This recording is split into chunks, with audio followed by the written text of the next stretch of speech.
नमस्कार दोस्तों। In today's world जहाँ पर रिश्ते बहुत ज़्यादा नाजुक हो चुके हैं, हर 100 में से 5वां रिश्ता टूटने की कगार पर है।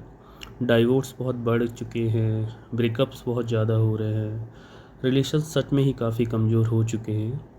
तो हो सकता है ये ऐसे में ये वीडियो आपके कुछ काम आ जाए। तो बात करते हैं, सपोज़ आप किसी रिलेशनशिप में हैं और आपके आपके पार्टनर के साथ निभ नहीं पा रही है, लड़ाइयाँ बहुत ज़्यादा हो रही हैं। हर 5वें छठे दिन लगता है कि ये रिश्ता तोड़ देना चाहिए, ब्रेकअप कर लेना चाहिए। तो यकीन मानिए, आप इतनी जल्दी ब्रेकअप मत करिए, अपने आप को कुछ वक्त दे दीजिए और हो सकता है कि आपका रिलेशन बच जाए। तो यहाँ पर मैं कुछ सजेशन देना चाहूँगा। ये सजेशन मैंने कुछ साइकोलॉजी की बुक्स पढ़ी हैं, उनमें से हैं, कुछ फ्रेंड्स के एक्सपीरियंस पे हैं, कुछ आसपास के बहुत करीबी लोग हैं उनके अनुभव पे है। उसी में से एक साइकोलॉजी की बुक है, men are from Mars and women are from Venus. उसमें से मैंने उठाए हैं और हो सकता है आपका रिलेशन सेव हो जाए। हो सकता है आप एक अच्छा डिसीजन ले पाएँ कि फ्यूचर में पॉसिबिलिटी क्या हो सकती है। तो आप इस वीडियो को देख सकते हैं, होप ये आपके काम आएगा। Thank you.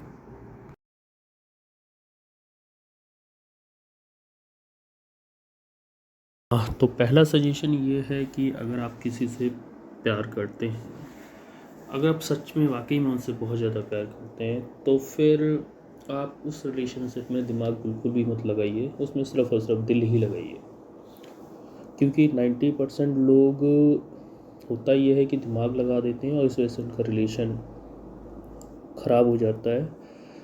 क्योंकि हुआ क्या था, स्टार्टिंग में आपने लगाया था दिल, और जब रिलेशनशिप जब टूटने की कगार पे या ख़राब हो चुका है बहुत ज़्यादा, तब वहाँ पे आप सिर्फ दिमाग लगा रहे हैं। ऐसा मत करिए, प्रॉपर आप फिर से दिल वाली चीज़ में जाइए और दिल लगाने की कोशिश करिए।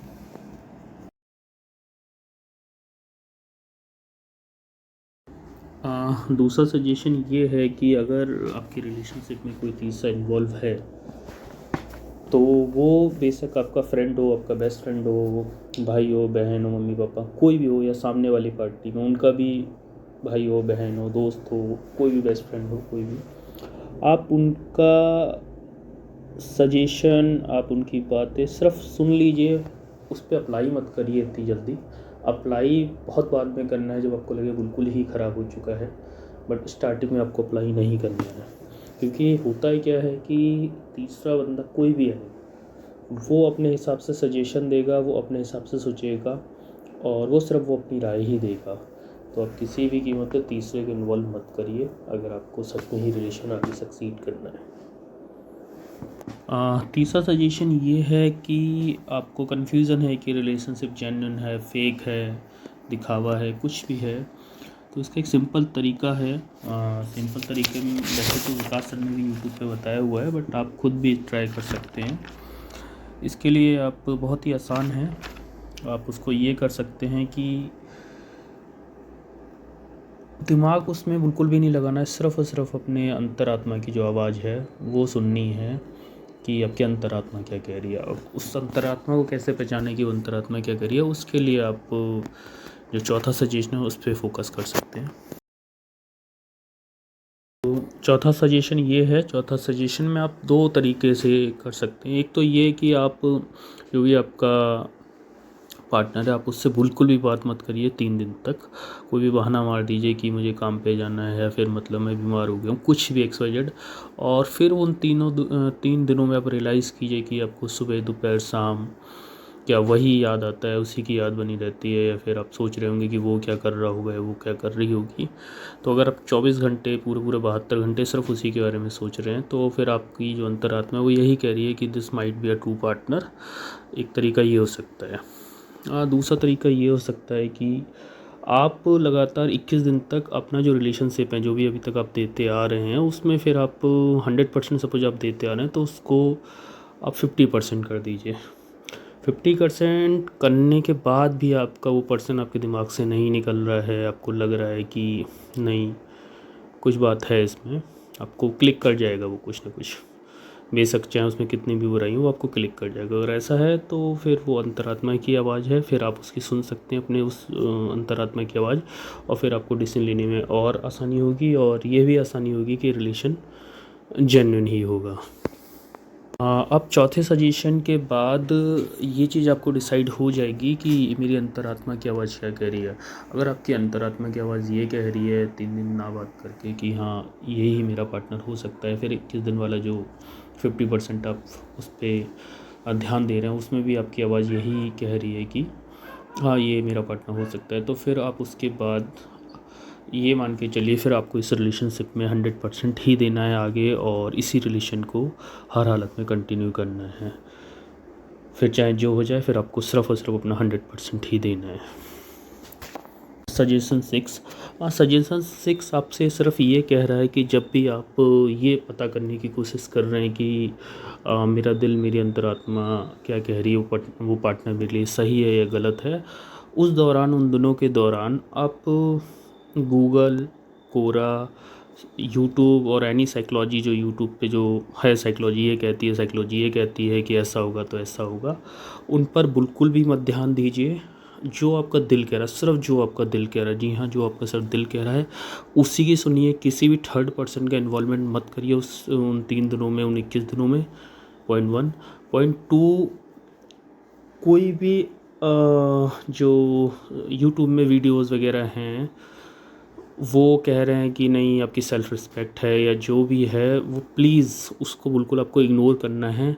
उसका कारण ये है कि 90% जो यूट्यूबर हैं या फिर जो भी कोरा पे लिखते हैं या फिर ये सजेशन देते हैं, जो भी हैं, वो आपका रिलेशन बनवाने के लिए नहीं, आपके तोड़वाने के लिए ज़्यादा बैठे हुए हैं। क्यों? क्योंकि होता ही है जब इंसान जब सिंगल होता है तो वो खाली होता है। जब वो खाली होगा तो यूट्यूब अननेसेसरी देखेगा, अननेसेसरी कोरा पे पड़ेगा, अननेसेसरी अपने रिलेशन को जो भी बचाने जो भी होगा सब चीज़ देखेगा। वहाँ लग गया दिमाग, अब जैसे ही दिमाग लगेगा रिलेशन आपका ख़राब होने की स्थिति में फिर से आ जाएगा। अगर आपको सच में ही साइकोलॉजी वाली चीज़ें देखनी है तो आप बुक्स यूट्यूब वैसे मौजूद हैं, आप उनको परचेज़ कर लीजिए या फिर आप किसी साइकोलॉजिस्ट से मिल लीजिए, वो तरीका ज़्यादा बेटर है। अननेसेसरी कोरा और यूट्यूब और इनके थ्रू किसी भी जो भी मोटिवेशनल स्पीकर हैं इनकी बिल्कुल भी मत सुनिए।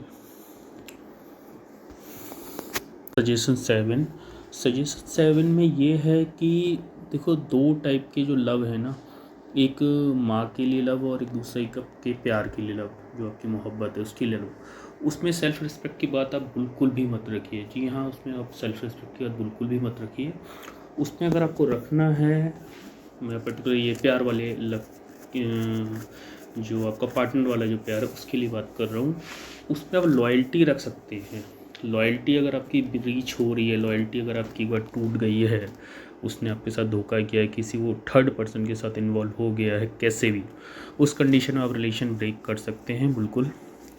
बट बाकी सब में जो लोग फालतू के सजेशन देते हैं कि सेल्फ़ रिस्पेक्ट है तो तू कॉल मत करियो या फिर वो ही कॉल करेगी, या फिर उसकी बेस्ट फ्रेंड है तो वो ये कह दे नहीं नहीं अब उसे झुकना चाहिए, या फिर आपका बेस्ट फ्रेंड कह दे कि नहीं भाई तू क्यों झुकेगा, ये ऐसा बिल्कुल भी मत करिए। जहाँ भी प्यार है तो वहाँ ये सब है ही नहीं। इसका कारण ये भी है कि जैसे सजेशन जो आपको दे रहे हैं सेम सजेशन ऐसे उस सामने वाली पार्टी को भी मिल रहे हैं। अब चक्कर ये आपने उसके सजेशन अपने फ्रेंड के सजेशन मान लिए, सपोज मैं जूम करके चल रहा हूँ कि आप लड़का हैं, तो अगर सपोज अपने बेस्ट फ्रेंड के सजेशन माने आपने कि नहीं भाई मैं फ़ोन नहीं करूँगा, वही फ़ोन करेगी, या जो भी है लड़ाई आपकी किसी बात पे हो गई है, सेम ऐसे सजेशन उसको भी इनपुट मिल रहे हैं उसकी बेस्ट फ्रेंड से।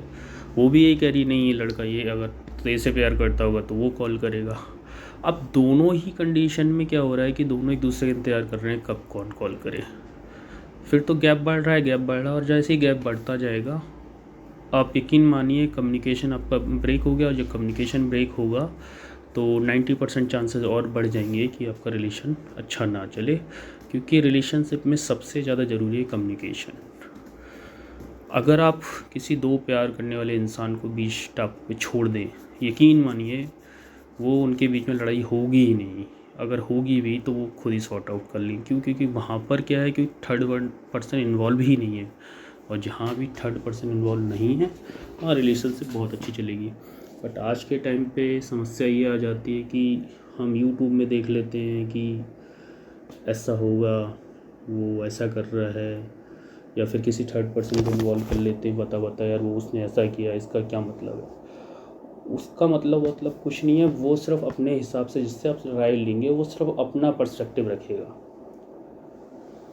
तो अगर आपको कई लोग कहते हैं कि सेल्फ रिस्पेक्ट और ईगो में डिफरेंस इतना है, 90% लोग सेल्फ रिस्पेक्ट को ही ईगो समझ लेते हैं कि भाई मैं क्यों झुकूँ। वो ईगो है ना, वो दिमाग वहाँ पे आ गया, और जहाँ दिमाग आ गया वहाँ लग रहा ही नहीं ना।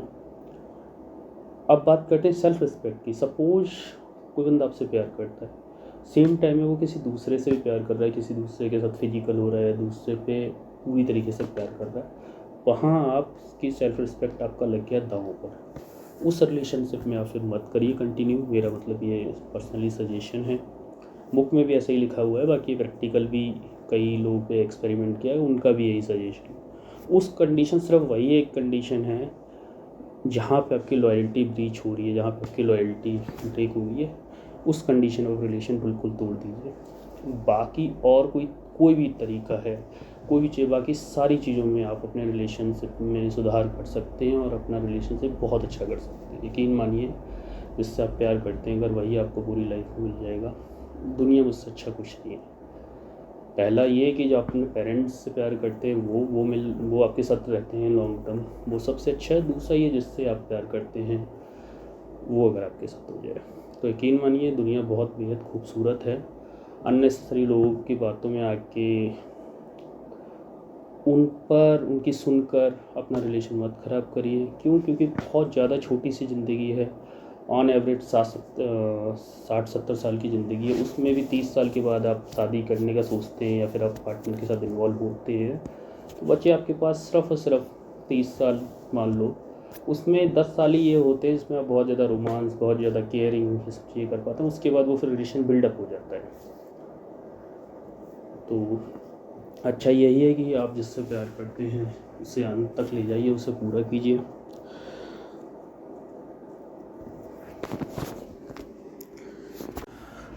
सजेशन 8, यकीन मानिए 90% रिलेशन सिर्फ sorry and I forgive you से ठीक हो जाते हैं। तो बात करते हैं, कई बार क्वेश्चन ये आता है कि आखिर कब तक हम एक दूसरे को समझाते रहेंगे। तो आप ये मान के चलिए, कोई भी रिलेशन है, कोई भी दुनिया का कोई भी रिलेशन है, उसमें आपको समझाना ही पड़ेगा एक दूसरे को, क्योंकि सिर्फ दो रोबोट ही बिना लड़े रह सकते हैं। उनके बीच में कमांड दे दी जाएगी और वो दोनों बिना लड़े पूरी ज़िंदगी अच्छे से काट देंगे। और चूँकि हम लोग इंसान हैं तो हम लोग के बीच में लड़ाई होना लाजमी है, और लड़ाई वैसे भी ये रिलेशनशिप का पार्ट है।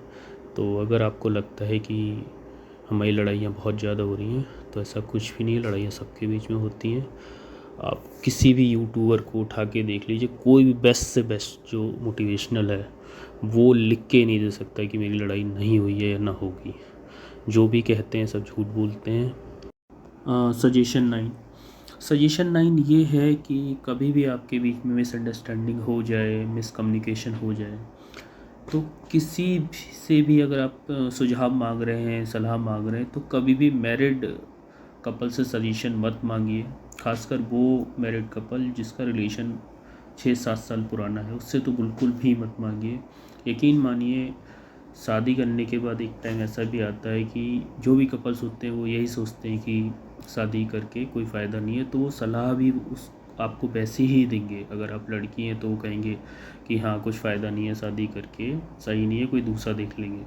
अगर आप लड़का हैं तो भी आपको ऐसा सजेशन मिलेगा कि हाँ शादी करके कुछ अच्छा नहीं है, मेरा भी अच्छा नहीं चल रहा है। तो अच्छा तो खैर किसी का ही नहीं चलता, जो जैसा चाहता है वैसा तो किसी का नहीं चलता। लेकिन अगर आप शादीशुदा से सजेशन मांगेंगे तो 90% होगा कि वो आपको गलत ही सजेशन देंगे। तो आपको सजेशन उनसे नहीं लेना है। सजेशन 10, आप अपना जो रिलेशन है कभी भी आप किसी यूट्यूबर या किसी भी सोशल मीडिया का जो पर्सन है उससे कंपेयर मत करिए। वो लोग सिर्फ मीडिया हैं, सोशल नहीं है। वो सिर्फ वही दिखाते हैं जो आप देखना चाहते हैं, पहली बात। दूसरी बात ये है, वो आपको जो भी सजेशन देंगे वो यही सजेशन देंगे कि आप रिलेशन तोड़ दीजिए, आपकी सेल्फ रिस्पेक्ट नहीं है, पर्सन नार्सिसिस्ट है, ख़राब है, ये सब बोल बोल के, जो भी साइकोलॉजी के जो फालतू की चीज़ें वो बोल बोल के आपका रिलेशन तोड़वा देंगे। उसका फ़ायदा उनको ये मिलता है कि आप सिंगल होंगे, और सिंगल अगर इंसान यूट्यूब या फिर कोरा है, गूगल है, बहुत ज़्यादा सर्च करता है तो उनके व्यूज़ बढ़ते हैं, उनकी अर्निंग होती है, और इधर आपकी लाइफ स्पॉइल हो जाती है। तो प्लीज़ उनको कभी भी रिलेशनशिप के मामले में फॉलो मत करिए, बाकी मामलों में फॉलो करिए, अच्छी बात है। और बाकी उनसे पर्सनली भी अगर पूछेंगे कि आपका कैसा चल रहा है तो अच्छा उनका भी नहीं चलता, बट बस वही है, वो कहते कुछ और हैं, करते कुछ और हैं। सजेशन 11, कपल्स का भी जो रिलेशन होता है वो कहीं ना कहीं भाई बहन की ही तरह होता है। फ़र्क सिर्फ इतना है कि उसमें फ़िज़िकल इंटीमेसी नहीं होती। जब भाई बहन के बीच में लड़ाई होती है तो उनके बीच में सॉर्ट आउट हो जाता है, उनका रिश्ता नहीं टूटता इतने जल्दी। उसके दो कारण हैं, एक तो उनका जो बॉन्ड होता है वो जन्मजात होता है, दूसरा ये उनके बीच में टाइम काफ़ी हो चुका होता है।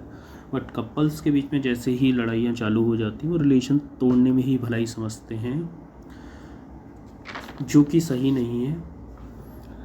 सपोज भाई की पॉजिटिवनेस है अगर, तो बहन उसको केयर मान लेती है, बट सेम वे में अगर मान लो बॉयफ्रेंड है, हस्बैंड है, वो पॉजिटिवनेस दिखा रहा है तो उसको वो फिर जेल मान लेती हैं, बर्डन फील करने लगती हैं।